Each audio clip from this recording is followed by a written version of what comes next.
ఈ వీడియోలో crispy baby corn ఎలా చేయాలో తెలుసుకుందాం. బేబీ కార్న్ని నీటితో శుభ్రంగా కడిగి ముక్కలుగా కట్ చేసుకోవాలి.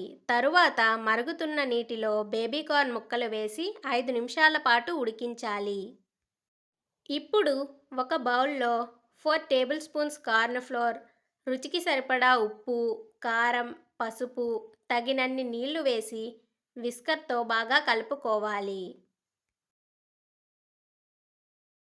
ఇప్పుడు ఉడికించిన బేబీ కార్న్ని స్ట్రెయినర్లో వేసుకొని వాటర్ లేకుండా స్ట్రెయిన్ చేసుకోవాలి.